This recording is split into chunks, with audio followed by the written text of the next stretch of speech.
Hello students. Today we have covered a recent update from the UK government.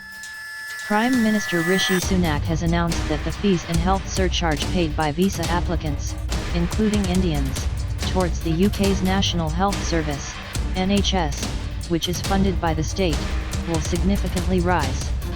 This increase aims to meet the country's public sector wage increase. Sunak confirmed a hike of 5 to 7% across various public sectors, such as for teachers, police, and junior doctors. However, he emphasized that the government would not borrow more money or increase taxes to fund these raises due to concerns about inflation. If we're going to prioritize paying public sector workers more, that money has to come from somewhere else because I'm not prepared to put up people's taxes, and I don't think it would be responsible or right to borrow more because that would just make inflation worse, Sunak told reporters at a Downing Street press conference. So, what we have done are two things to find this money. The first is, we are going to increase the charges that we have for migrants who are coming to this country when they apply for visas, and indeed something called the Immigration Health Surcharge, IHS, which is the levy that they pay to access the NHS, he said. All of those fees are going to go up, and that will raise over £1 billion sterling, so across the board visa application fees are going to go up significantly, and similarly for the IHS.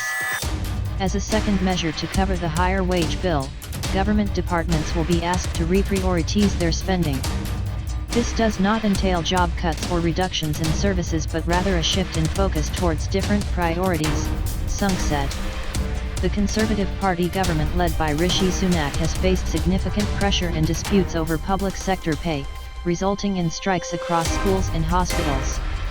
Junior doctors in England, for instance, initiated a 5-day strike on Thursday after their demand for a 35% pay increase was rejected.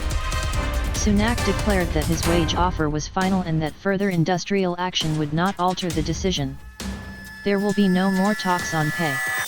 We will not negotiate again on this year's settlements, and no amount of strikes will change our decision. Instead, the settlement we've reached today gives us a fair way to end the strikes. A fair deal for workers and a fair deal for the British taxpayer, he said. Subscribe to our channel for more such updates.